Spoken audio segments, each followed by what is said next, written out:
kedua mempelai yang berbahagia, Stefanus Nuak dan Juliana Moru, bersama Bapak Mama Saksi, orang tua, wali, anggota keluarga, saudara-saudari umat Tuhan yang sama saya kasihi. Hari ini adalah hari syukur penuh gembira. Hari ini adalah hari Anda berdua. Benarkah tidak? Hari ini kamu punya hari, kok? Baik. Dalam bacaan pertama tadi, Paulus dalam suratnya kepada jemaat di Korintus, dia berbicara tentang kasih. Baik. Sekarang menurut kamu dua itu, kira-kira pemahaman kamu dua, arti dari kasih menurut kamu dua, bukan menurut siapa-siapa, menurut kamu dua, kasih itu apa? Ini Juli, kasih itu apa? Yang menurut aku, kasih itu apa? Om tua, kamu udah berdiri dulu. Berdiri dulu, supaya omong aku longgar sedikit. Kasih itu apa, Yuli? Ya, kira-kira menurut Yuli itu kasih itu apa? Kita omong kasih. Paulus tadi dalam suratnya juga dia omong tentang kasih. Sekarang kita kembali kepada berdua dulu. Karena ini hari ini adalah hari milik Anda berdua. Kasih itu apa? Menurut Yuli, kasih itu adalah saling menyayangi. Steve, kasih itu apa? Sama bagaimana? Apa? Omong saja. Kasih itu adalah saling menyayangi.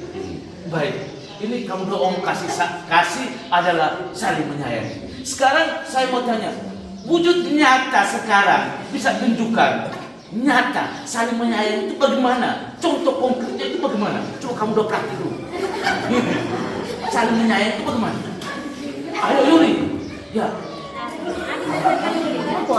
Ayo. Ya. Baik. Saling gajah. Ya. Baik. Silakan duduk ya.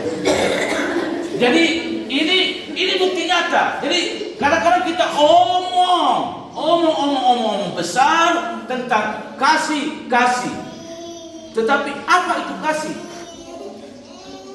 Paulus tadi dia katakan, biar kita omong banyak tentang kasih, tetapi kalau tidak ada prakteknya itu sama saja kita omong apa? Omong kosong. Siapa di sini yang biasa omong kosong? Angkat tangan. Halo, siapa di sini yang biasa omong kosong? Tidak ada kan? Jadi kamu ini yang ada di dalam ini omong selalu ada isinya, bukan kosong. Ya. Jadi itu contoh. Jadi kita omong-omong tetapi kita harus buktikan contoh kasih. Jadi Yuli dengan Steph tadi sudah menunjukkan secara nyata bahwa kasih itu nyata. Contohnya saling gandeng. Ya, gandeng. Ada suami istri yang kalau dia gandeng dia malu. Malu apa? Siapa di sini kalau dia gandeng dia punya suami atau istrinya malu? Angkat tangan. Tidak ada. Ya. Beda kalau saya pergi gandeng orang lain punya milik. Kalau saya gandeng itu saya punya milik, kenapa saya harus malu? Benarkah tidak? Benarkah tidak, Fred? Benar. Benarkah tidak, Yuli? Iya. Jadi tidak perlu malu kalau Yuli menggandeng Steph. Steph juga tidak perlu malu kalau menggandeng Yuli, karena itu adalah milik saya, bukan miliknya orang lain. Jadi kita omong kasih, tetapi kasih itu harus kita tunjukkan dalam tindakan yang nyata. Baik, itu bacaan pertama tadi. Jadi bentuk tindakan nyata yang perlu kita tunjuki. Tadi Paulus sebut apa? Bilang kasih itu sabar. Contoh sabar itu apa? Contohnya apa? Saya tidak bisa omong kasih itu sabar. Kasih itu murah hati, tetapi contoh prakteknya itu bagaimana? Kalau istri dia masak, garam terlalu banyak harus sabar. Sabar. Pergi tegur, halo, Yuli sayang, garam terlalu banyak. Tapi kita ini kebiasaan kita, wah Yuli, kau taruh ini nih macam kau taruh di air laut saja.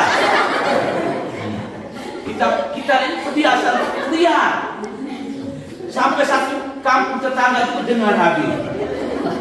Terus bisa datang lebih Yuli, kau masak sudah enak, hanya kau taruh garam itu ya terlalu banyak, mungkin lain kali kasih kurang.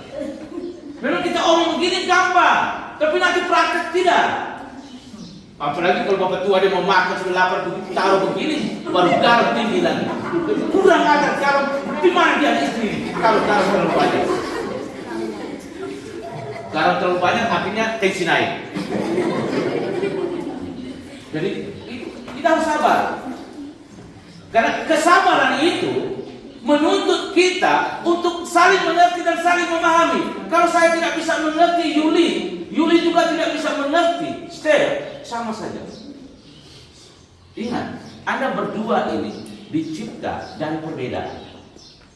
Dan dari perbedaan itu Anda dihantar untuk disatukan dan dibuat oleh Allah menjadi satu untuk membangun hidup bersama sebagai suami istri. Ingat bahwa kesatuan Anda yang dipersatukan oleh Allah pada hari ini dilatar belakangi oleh perbedaan. Karena itu jangan melihat perbedaan dalam diri pasangan Anda sebagai pemecah belah atau sebagai sebuah masalah. Ingat itu. Karena itu harus sabar, saling memahami, saling mengerti, saling mendukung. Ada orang yang napasnya pendek. Dan napas pendek itu bahaya. Napas pendek berarti dia sesuatu itu harus parang, diangkat parang. Maka dia kejar dia punya istri keliling rumah. Siapa di sini suami yang biasa kejar istrinya keliling rumah? Nah, angkat tangan. Ya, dia angkat parang kalau dia tidur begini. Mana kau? Mana kau? Mana kau? Istri lari keliling rumah, dia kejar dan sambil teriak, mana kau? Mana kau?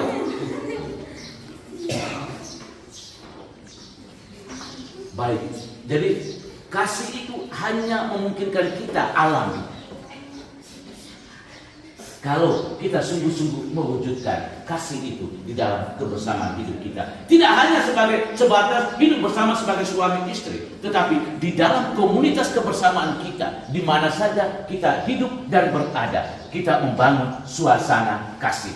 Kasih yang sungguh-sungguh nampak dalam tindakan perbuatan kita yang nyata.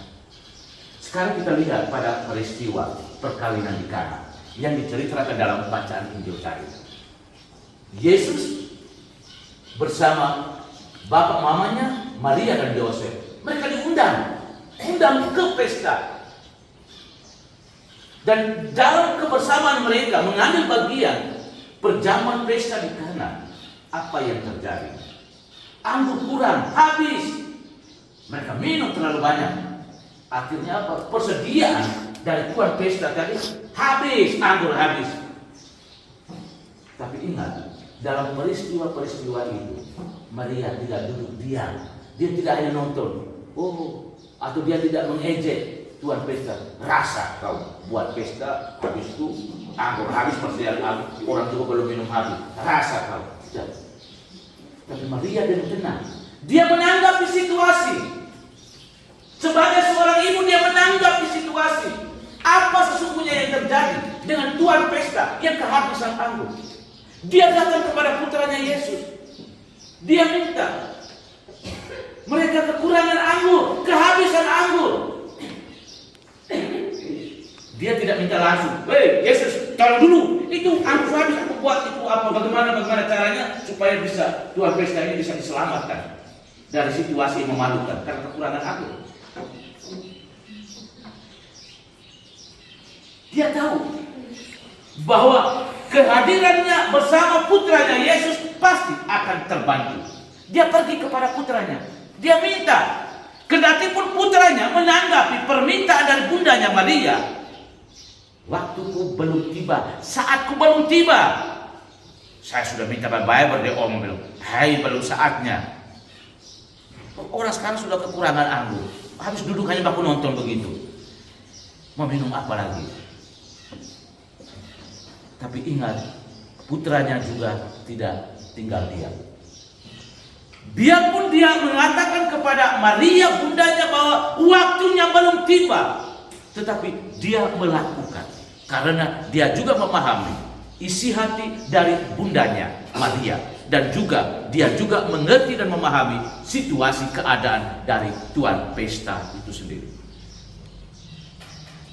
Dari sini saya mau mengatakan bahwa kekurangan-kekurangan atau kesulitan-kesulitan, tantangan dan persoalan itu bisa saja datang tiba-tiba hadir dalam kehidupan rumah tangga kita. Tidak diundang, dia hadir kapan saja. Karena itu, mari kita belajar dari keluarga Kudus Nazaret ini. Bagaimana sikap seorang ibu dan sikap seorang putra Yesus menanggapi situasi tuan pesta yang kekurangan anggur. Beri kepedulian satu sama lain. Ingat, hidup bersama sebagai suami istri harus punya rasa kepedulian. Ya, rasa kepedulian itu membuat kita untuk tetap selalu mengikat tali kekuatan kita sebagai satu keluarga.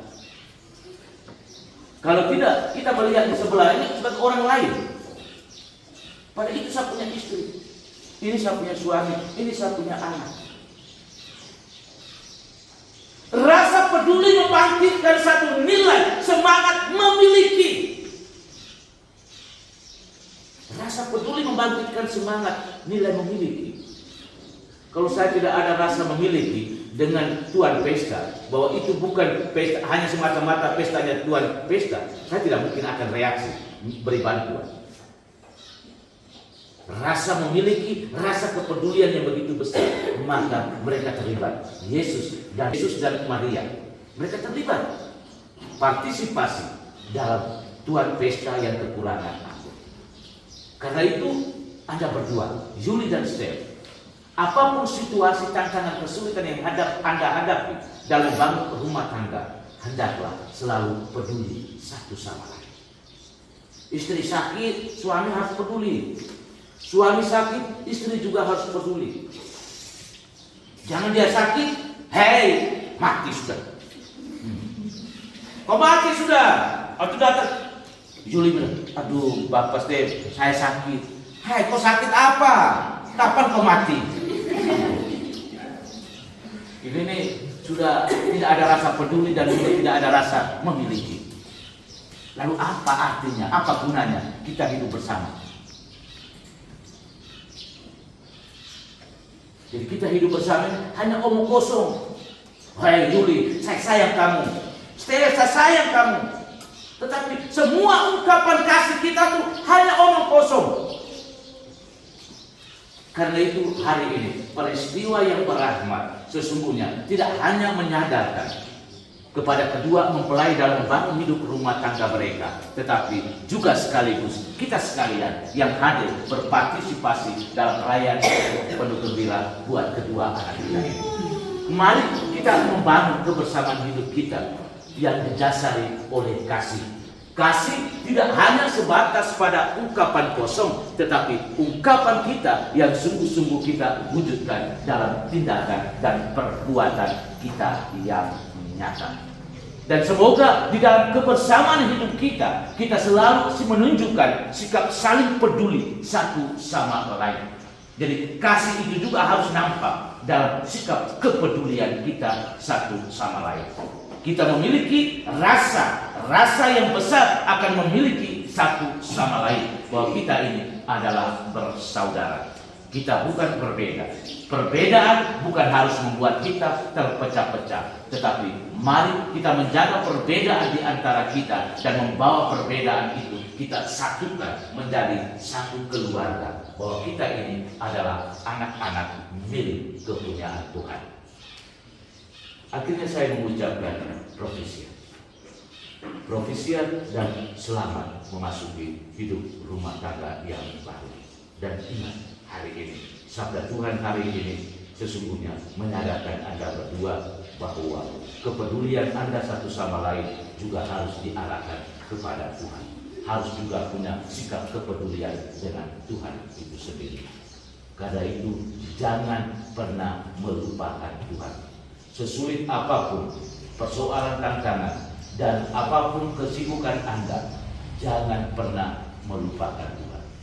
Larilah kepada orang yang pertama, yang Anda percaya, yang Anda imani, yakni Tuhan itu sendiri. Amin. Semoga Tuhan memberkati kita sekalian. Amin.